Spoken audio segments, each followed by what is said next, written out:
동영. 사실 이 세월호 참사의 진상과 관련을 해서 사실 저희 가족들만큼 많이 아는 사람들은 없을 겁니다.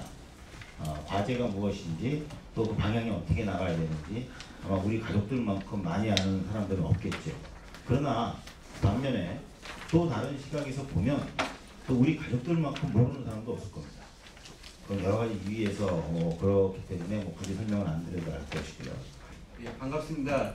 세월호 특조위 진상규명 소위원장 권영빈입니다.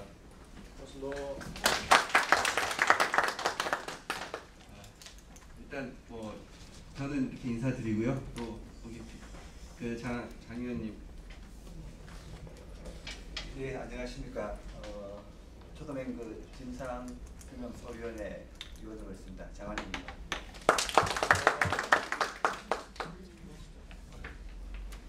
세월호 특조위 민간 전문에 참여했고 이번에 시험을 받아가지고 조사하게 됐습니다. 박태하라고 합니다. 먼저 세월호 특조위의 본격적인 활동 개시를 앞두고 4.16 가족협의회와 세월호 특조위 진상규명 소위원회 사이에 마련된 오늘 이 만남의 자리에 참석해 주신 여러분께 깊은 감사의 말씀을 드립니다. 위원회 공고와 언론 등을 통해서 이제 이미 알려진 바와 같이 현재 우리 위원회는 민간 별정직 공무원들에 대한 채용 절차를 진행해 나가고 있고 관련 부처로부터 공무원을 파견받는 절차를 진행 중에 있습니다. 많은 논란과 진통 끝에 비로소 우리 위원회가 세월호 특별법이 정한 바와 같은 진상규명과 안전사회 건설을 위한 본연의 역할을 수행해 나갈 수 있는 인적 토대가 마련되어 가고 있다고 볼 수 있습니다. 이러한 시기에 위원회와 가족협의회가 한 자리에 모여서 소통의 장을 마련하고 가족분들과 함께 진상규명 조사의 절차에 대한 설명과 더불어 가족분들의 다양한 의견을 청취하는 자리를 갖게 된 것은 큰 의미가 있다고 생각합니다. 모쪼록 오늘부터 내일까지 될지 아니면 모레까지 될지 좀 봐야겠습니다만은 그 설명의 자리를 통해서 많은 생산적인 논의 뿐만 아니라 특조에 대한 질타, 개인적으로 진상규명 소위원장, 기타 비상임 위원분들에 대한 질타도 주저하지 마시고 많은 논의가 이루어져서 진상규명을 위한 첫걸음을 떼는데 큰 밑바탕이 되기를 바랍니다. 국가가 지금 국가폭력을 쓰고 있잖아요. 밝히려고 하고 있지 않는 거. 저희는 그냥 잠정적으로 압니다. 근데 여기 특별조사위원회에서 가장 이렇게 중점으로 밝혀내야 되는 부분, 물론 배의 문제, 기능 선체 문제 이런 것 말고요. 저는 국가가 정말 숨겨야 되는 부분들이 있어서 이걸 안 밝히려고 하는데 알고 계실 것 같아요. 그것을 이야기를 좀 해주셨으면 좋겠어요. 우리 너무 궁금하거든요. 예, 이어서 말씀 계속 해주시죠. 질문하고 답변 받는 건 아니고요. 일단 딱 듣고 나서 종합적으로 한번 같이 얘기를 해야 될 것 같아요. 저는 제일 먼저 저는 도원이 엄마입니다. 도원이 엄마고요. 제가 제일 궁금해하는 거는 사실 크게는 보지는 않아요. 제일 먼저 문제점의 시발점은 우리 단원고라고 제 생각을 항상 지금도 하고 있고요. 그리고 그날 출항을 못하는 상황에서 출항을 했어요. 그건 이제 학교 선생님들, 교감, 그리고 이제 대한여행사, 청해진이 이제 모든 약속하라고 그냥 제가 이제 표현하겠습니다. 저는 출항했다고 보거든요. 거기에 대한 실마리부터 풀면 우리 진상규명에 하는 부분에 대해서 더 빨리 진행되지 않을까. 제가 그전에 계시는 교장 선생님도 제가 봤었어요. 뵙고 다 이제 봤거든요. 이제 녹음해놓은 것도 있지만 그 교장 선생님 하신 말씀이 뭐랬냐면 본인은 버스를 출발을 시켰다고 했어요. 인천항으로 했는데 돈이도 전화가 왔었고 딸도 전화가 와가지고 엄마 버스가 안산에서 출발했대. 다시 안산 갈 거야 했다고 분명히 전화가 왔었거든요. 교장 선생님도 저한테 그렇게 말씀을 하셨고 그런데 그날 이제 만나면서 했는데 알아본 결과로는 본인은 지시를 했지만 버스는 출발하지 않았다고 말씀하셨어요. 저한테. 네, 저는 2학년 3반 정혜진 엄마입니다. 일단 저는 분위기 파악을 한 다음에 질문도 드리고 그러려고 여기 앉았는데요. 일단 저도 제일 첫 번째 우리 아이들이 그날 우리 예진이하고도 출항하던 날 통화를 계속 했었거든요. 못 갈 것 같다고, 뭐 버스가 다시 올 것 같다고.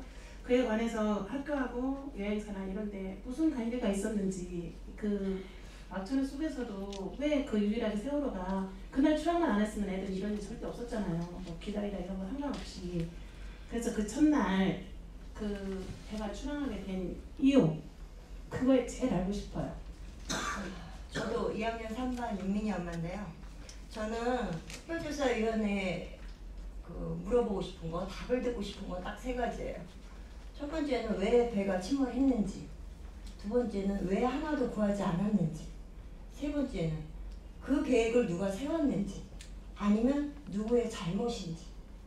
미지 아빠인데요. 조금 전에 말씀하신 거.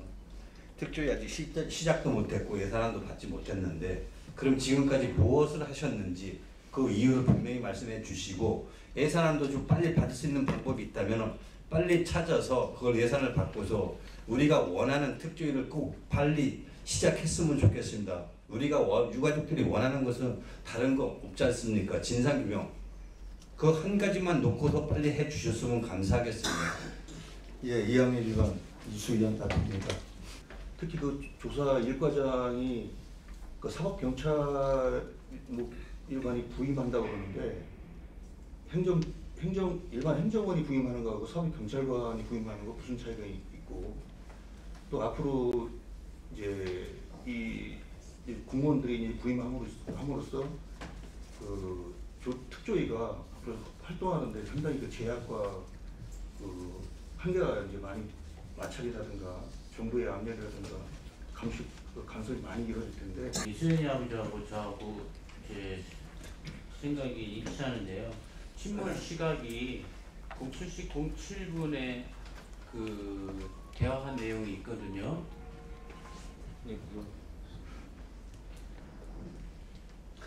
애기가 바다에 뛰어들어야 된다고 전화를 했거든요. 근데 왜 그런 내용들이 언론에 그리고 우리가 알고 있는 거하고는 왜 다른지, 그리고 또 제가 왜 진상규명 다 좋아요.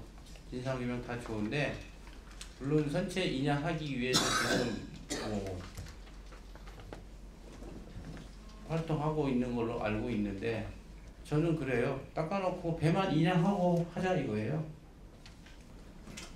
이현 선반 윤민희 아빠입니다.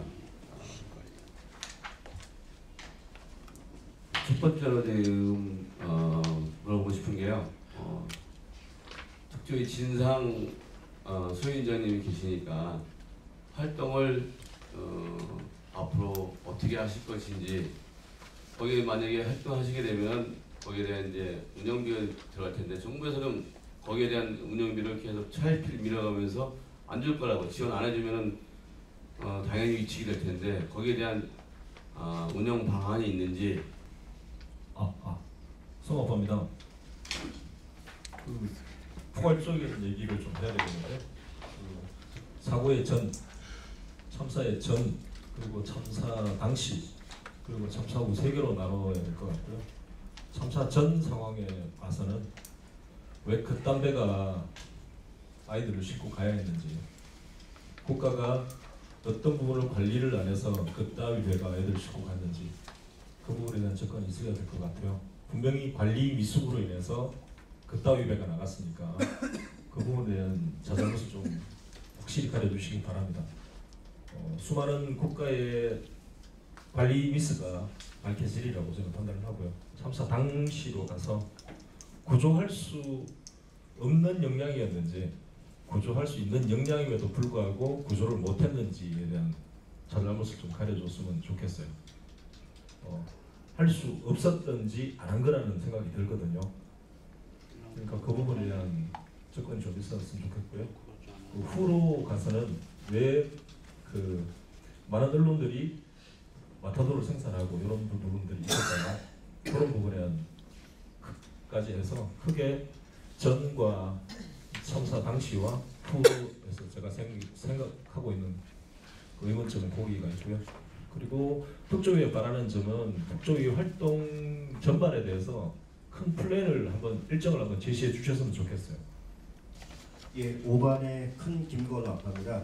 제 판단에 지금 여쭤볼 수 있는 상황은 아닌 것 같아서 다음번에 꼭 제가 이 질문을 드리고 답변을 받아야 할 그 시간이 올 거라고 생각을 합니다. 그때 제가 다시 정확하게 질문을 드리도록 하고요. 5반 준영이 아빠 오웅진이라고 합니다. 금방 뭐 포괄적인 얘기를 했지만 제가 가장 지금 세월호 원인 중에 한 가지만 얘기할게요. 뭐 항적도 뭐 이런 것도 많겠지만 그 CCTV에 대한 편집이 있지 않았었을까? 이것이 지금 가장 큰 의혹이거든요.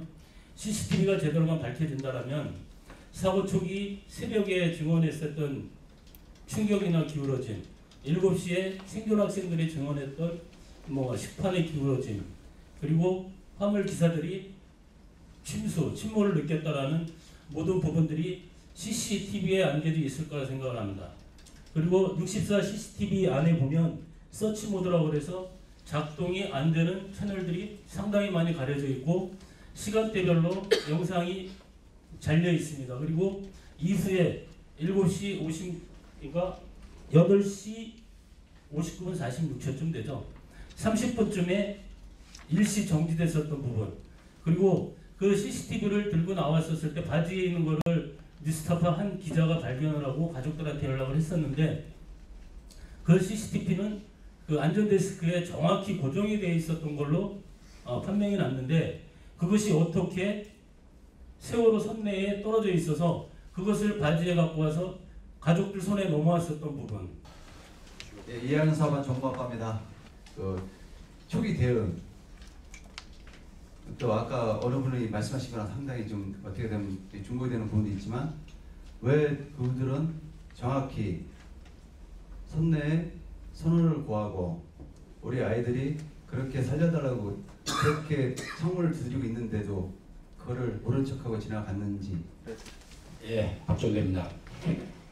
저는 그 원론적인 부분부터 조금 몇 가지 말씀드리고 나서 말씀드리도록 하겠습니다. 아까 앞에서도 어떤 분이 말씀하셨는데 그 특조위 조사 기간에 대해서 사실상 좀 불명확한 게 맞는 것 같고 또 특조위 입장도 아직까지 명확하게 나온 것 같지는 않습니다. 그런데 이 부분은 분명히 후일에 명확히 하지 않는다라면 논란이 될 것으로 좀 판단이 되고 또 하나는 그 조사 그 진행하는 과정에서 유가족 참여 방안에 대해서 좀 말씀해 주셔야 될 것이다. 왜 그러냐면은 별거 아닌 사건에는 상관이 없겠지만은 아주 좀 핵심 사건 그리고 관심 많은 사건 같은 경우에 유가족들이 거기에서 참여를 하거나 어떤 그 모니터링 할 수 있는 부분이 없다라면은 조사 결과가 상당히 좀 안 좋게 나왔을 때 어떤 유가족도 그걸 믿지 않을 것이다. 그 다음 주에 이거는 뭐 기후에서 나오는 건데 조사 기간이 종료되고 나면은 그 조사 기간이 종료되고 나서도 아마 이 우리가 그 요구하고 그 다음 때 조사해 주길 바라는 부분이 흔쾌히 다 끝나지 않을 확률이 대단히 높다라고 저는 보고 있거든요. 그 목포서장, 서해청장, 본청 청장이라든가 아니면 상황실에 대해서 책임이 없는지 그 부분에 대해서는 좀 더 명확히 할 필요가 있다. 그리고 우리나라 구조 시스템과 그런 부분이 그동안에 어떻게 잘못됐는지 이 부분은 좀 명확히 해야 되지 않느냐라는 부분을 좀 말씀드리고 여기서 뭐 다른 분들도 말씀을 안 하실 것 같아서 제가 특별히 이거 말씀을 드리는 건데 사실상 우리가 1심 재판을 진행하면서 대단히 좀 그 핵심 인물이라고 생각하는 사람 한 사람이 빠져나간 사람이 있습니다. 기소도 안 되고 그냥 지금 집에서 편안히 생활하고 있는 사람이 있는데 강혜성이라고요.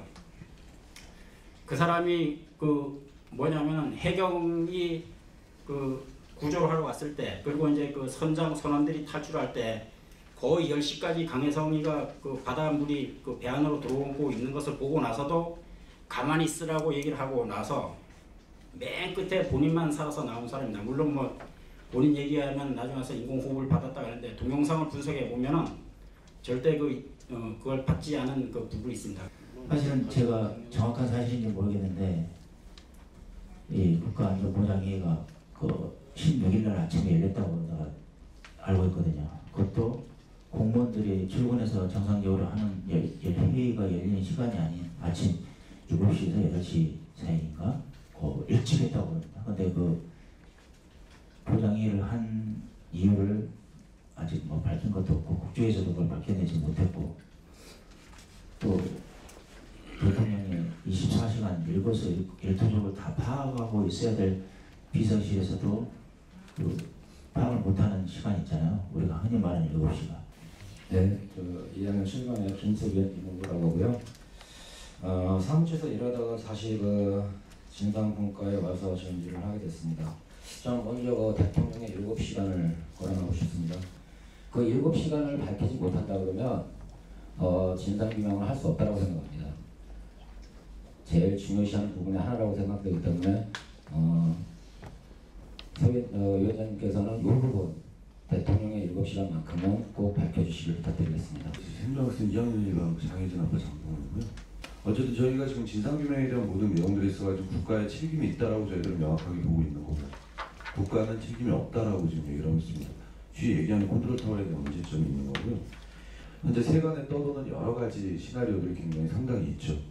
쉽게 말씀드리면 처음에는 잠수함에 대한 문제서부터 아니면 기관실에서에 대한 문제, 우리가 흔히 얘기하는 블루, 오렌지 여러 가지 국정원에 대한 문제까지 있지만 이 모든 것들이 어떤 국민들에 대한 의견이고 국민들에 대한 그 진상규명에 대한 내용이기 때문에 이것 또한도 그 쉽게 다룰 수 있는 문제는 아닌 것 같다라는 좀 말씀을 드리겠습니다.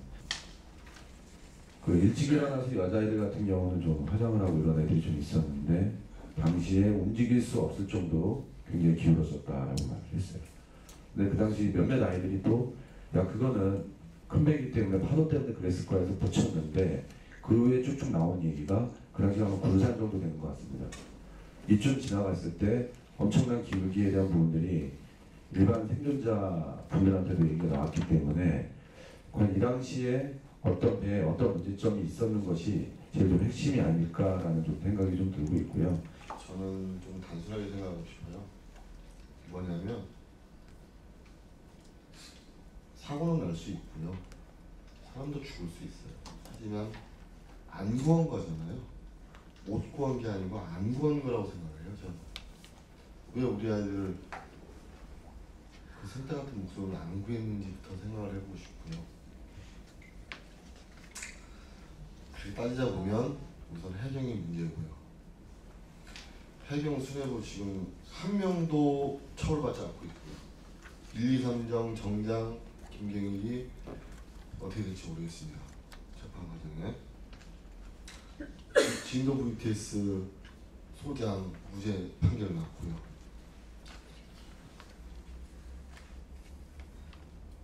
좀 더 단순하게 얘기해볼까요? 왜 숨기죠? 왜 못 보게 하죠? 왜 우리 가족들이 직접 선체를 찍겠다는데 못하게 하죠? 저희 가족들 대부분이 작년 4월 18일 이전에 통화 기록이 전부 삭제되어 있습니다. 핸드폰 보시면. 과연 이게 가능한 일인가요? 정부 차원에서 어떤 팀 차원에서 하지 않으면 절대 불가능한 일인 거 다 아시잖아요. 우리 가족들 다 사찰받고 있는 거 다 아실 거예요. 왜 그래야 되죠? 우리가 흔히 말하던 국가 전복 세력인가요? 단순하게 가자고요.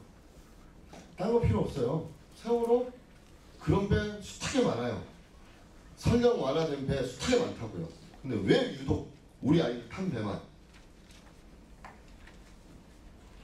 우리 아이들 다 배 타고 있을 때 구하지도 못했는데 왜 방송 3사에서 전부 전원 구조 때려버리고 하나도 구하지 안 하고 왜 그래야 되는지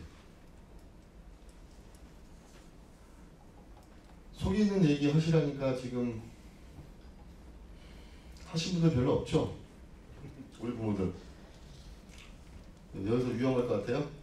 이분들도 못 믿겠어요? 무엇이 위험해? 이분들 믿어주고 얘기하세요. 박근혜 년이 범인인데. 속 얘기하고 싶어서 여기 모인 거잖아요. 부정선거 덮기 위해서 우리 애기들 희생양으로 삼았는 거예요. 저는 한 가지만이라도 밝혀달라고 요구하고 싶어요. 구하지 않은 건 국가의 국민을 한 사람을 구하지 않는 건 국가의 책임이잖아요. 국가가 살인을 한 거라고요. 구할 수 있는데 선원들만 보고 우리 애들은 구하지 않았어요. 진상 규명을 하려면 내 편, 네 편이 없습니다. 누구라도 진상 규명에 의지 갖고 하시면 다 저희 가족들 밀어드립니다. 지금 앞에 계신 지금 특이분들 3분 계시지만 진상 규명 의지가 없으시다. 저희 내일부터라도 바로 밑에다 텐트 깝니다. 할 수 있습니다. 여기 불지르라고 불도 지릅니다. 여러분들이 의지를 보여주세요. 이상입니다. 네, 박 변호사님 불러오시고요. 오늘 황 변호사님도 좀 하실 말씀 있으면 하시죠. 네. 전 내용적인 것보다는 아까 사실 해주신 말씀드린 건데 다시 한번 강조를 하고 싶은 부분이 있습니다. 저는 이제 임원방이나 이런 데서 오늘 이런 자리가 마련된다라는 이제 그런 이야기가 될 때 좀 슬펐어요. 슬펐다라는 게 특조위가 가족분들을 조금만 더 이해하면 이것과는 좀 다른 방식으로 자리를 마련할 텐데 제가 가족분들이랑 결합한 이후에 항상 새롭게 결합하시는 분들한테 제일 먼저 조언을 드렸던 부분이 가족분들이 제일 싫어하는 말씀이 최선을 다하겠습니다. 뭘 도와드릴까요? 라는 말씀이다. 그래서 듣기 전에 뭐 듣겠다고 하기 전에 뭘 들어야 하는지 먼저 최대한 알아보고 그리고 뭘 할 수 있는지 최대한 알아보고 하시는 걸 최대한 한 다음에 그 다음에 최대한 했다라는 얘기를 할 게 아니라 저는 이 정도 했고 이 정도 할 수 있을 것 같고 이렇게 해야 한다고 생각하는데 어떻게 생각하십니까? 라고 질문을 한다는 말씀을 드렸는데 아마 준비를 하셨겠죠. 준비를 하셨는데 적어도 이렇게 안내되는 거에는 소통회장 의견을 듣겠다 라는 게 6개월이 지났잖아요. 내정되신 지 6개월이 지났고 정식으로 임명되신 지도 4개월이 지났어요. 물론 이제 하부 발이 없고 온갖 논란에 휩쓸리고 정말 위지하는 것이 힘든 그런 과정은 있었지만 좀 다르다고 봅니다. 그래서 아무튼 그래서 오늘 저도 이제 딱 뭐 굳이 한 말씀을 드린다면 그동안 과정을 무엇을 하셨는지 어떻게 평가하시는지 그리고 그 평가와 무엇을 한 거에 근거해서 앞으로 무엇을 하고자 하시는지를 좀 이야기를 오늘 준비가 안 됐으면 저는 밤새 좀 다른 의원님들이랑 또 같이 도와주시는 분들이랑 밤새 논의를 하셔가지고 좀 정리를 하셔서 말씀을 입당대구로 이렇게 좀 막으시는 방식으로 얘기하실 게 아니라 정말 좀 준비돼서 좀 말씀해 주시면 좋을 것 같다는 생각이 있습니다. 이상입니다. 그래서 아까 아버님들이나 어머님들 여러 차례 말씀하셨지만 특별조사위원회가 앞으로 어떤 각오로 어떤 계획하에 움직일 것이다. 이런 것에 대해서 좀 구체적으로 밝혀주셔야만 그런 걱정과 우려가 좀 덜어지실 것 같거든요. 그런 부분을 좀 말씀해 주셨으면 좋겠고 또 그 속에서 가족분들하고는 어떤 관계를 어떤 식으로 맺어나갈 것이다. 그런 부분도 역시 좀 더 구체적으로 좀 알려줄 필요가 있다고 생각합니다. 그리고 저는 뭐 어떤 건지는 모르겠지만 가능할지는 모르겠지만 어제 이제 세월호 선체를 수중에서 촬영하려고 했는데 사실 해수부가 근거 없이 막았습니다. 근데 제가 알기로는 뭐 정확한 건 아니지만 특조위에서도 선체에 관련된 수중 촬영이나 이런 것들도 좀 고민하고 계셨던 것으로 제가 듣고 있었는데 어떻게 보면 이 문제, 수중 촬영이라는 이 문제를 좀 같이 좀 한번 풀어볼 수 있는 방법은 없는가 이런 것들도 좀 고민해 주셨으면 좋겠습니다.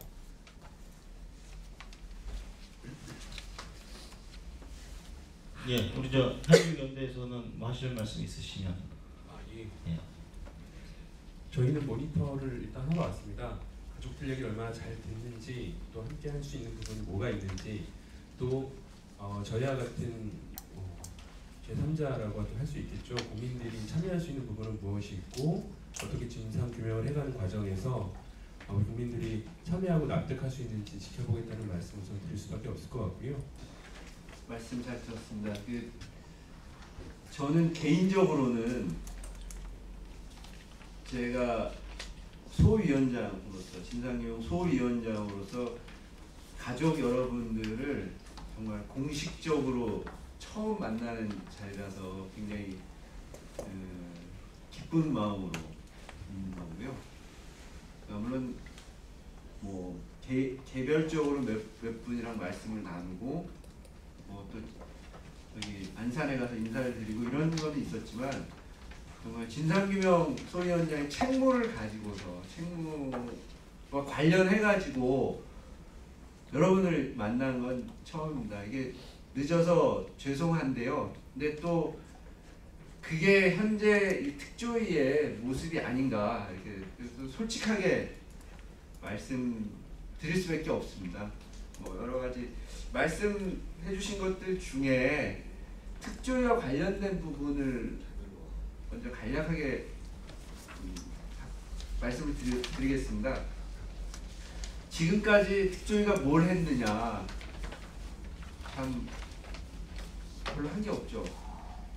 그건 뭐 너무 명백한 겁니다. 그러니까 1월 1일부터 뭐 특조위는 시작됐다라고 해서 사실 저도 개인적으로는 1월 15일쯤은 임명장 받고 1월 16일쯤은 현판식 하고 한 2월 부정 지나면 바로 조사 시작할 줄 알았습니다. 그래서 4월 16일 1주년이 되면 한 3월 한 달 정도 조사해가지고 가족분들하고 국민 앞에 뭔가 이렇게 진상규명의 어떤 작은 성과를 어떻게 내놓지? 라는 고민을 하면서 또 긴장된 상태로 제가 특조위 상임위원으로 출발했던 게 아직도 생생합니다. 그런데 그 후에 뭐 아시다시피 지금까지 이렇게 돼 있는 거죠. 그러니까 조금 일찍 특조위가 활동을 시작했다면 아마 이런 방식의 자리도 생각을 못했을 겁니다. 그러니까 여러분과 만나는 방식은 구체적인 사건으로 직접 만나는 그런 것들을 생각했을 텐데 지금 뭐 현실적으로 조사 활동을 할 수 없는 이런 한계 상황 속에서 여러분들과 만날 수 있는 방식을 모색하고 그런 과정에서 이런 자리를 마련한 겁니다. 늦게 마련돼서 죄송하고요. 그리고 그 현재 특조위 상황은 상당히 어렵습니다. 그러니까 이제 민간 별정직 채용 과정은 지난주 금요일날 이제 면접 그 합격자 발표를 했습니다. 그 사람들에 대해서는 이번 주에 뭐 여러 가지 절차를 거쳐가지고 그 한 7월 말쯤 이제 정식 채용을 하게 될 것 같고요. 이거는 그 더디게 진행되어 온 이 특조위 활동을 살펴볼 때 뭐 저희끼리는 그냥 그래도 한 단계를 지나가고 있다라고 보고 있습니다. 그리고 그 반면에 예산은 뭐 현재까지 감감무소식입니다. 일단 저는요 얘기를 쭉 듣다 보니까 약간 궁금한 게 있거든요. 지금 특조위가 굴러가지 않는 이유가 뭔가요? 지금 제대로 활동을 못 하시잖아요. 근데 제 생각에는 그렇죠. 제 생각에도 결국 예산이 없어서 일을 못 하시는 것 같아요. 그러면은 예산을 받을 수 있는 방법을 생각을 해보셔야 될 것 같아요. 그게 제일 중요한 일인 것 같아요. 지금 저희가 여기서 앞으로 뭘 조사해줬으면 좋겠다. 앞으로 어떻게 하시겠다. 포부를 밝히는 건 좋은데요. 그게 포부로 끝나서는 안 되는 거잖아요. 지금 당장 해야 될 일이거든요. 근데 안 되는 이유가 예산 문제인데 일단은 그거를 해결하는 게 가장 급선무인 것 같아요.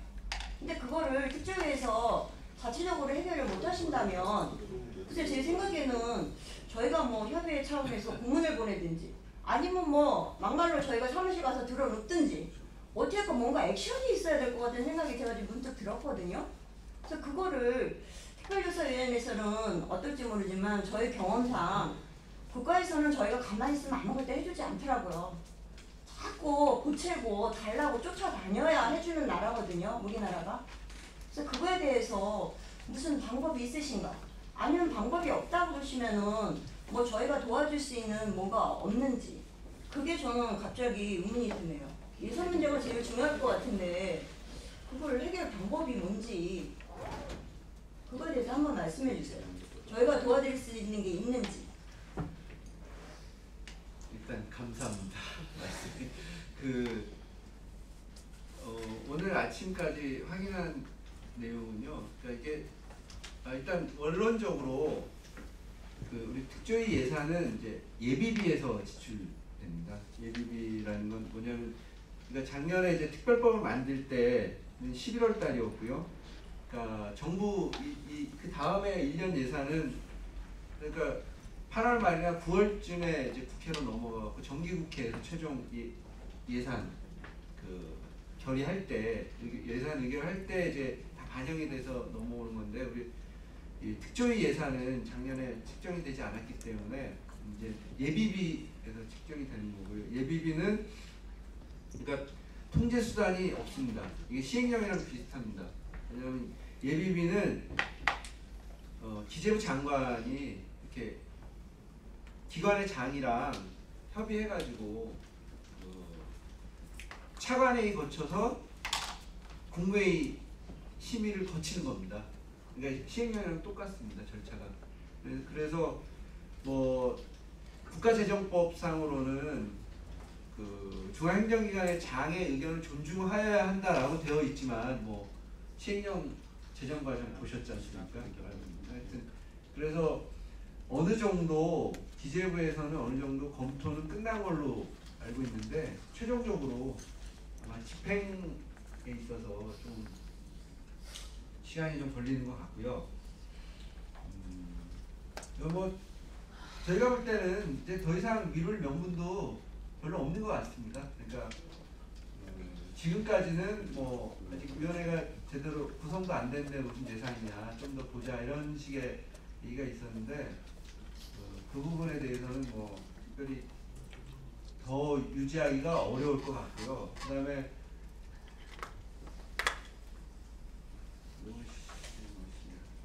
제가 주머니 속에 뭐가 있었네요. 그러니까 이게 기재위, 국회 기재위 소속 모 국회의원이 6월 15일 날 기재부에 질의한 내용이 며칠 전에 왔다고 합니다. 종이 쪽지 하나로.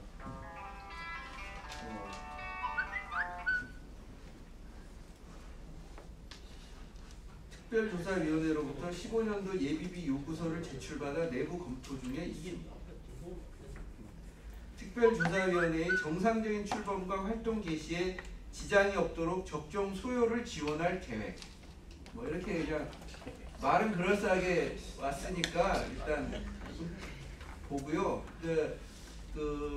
현실적으로 저희 특조위에서 생각하고 있는 것은, 위원장님하고 저희 상임위원들은 물론 부분적으로는 저기 기재부랑 좀 협의도 했고, 그런데 뭐 성과는 없었고요. 그래서 이런 상황을 국민들에게 좀 알리고 국민들 소통하는 기회를 좀 가져야 된다고 생각을 하고 있습니다. 뭐 사실 특조위가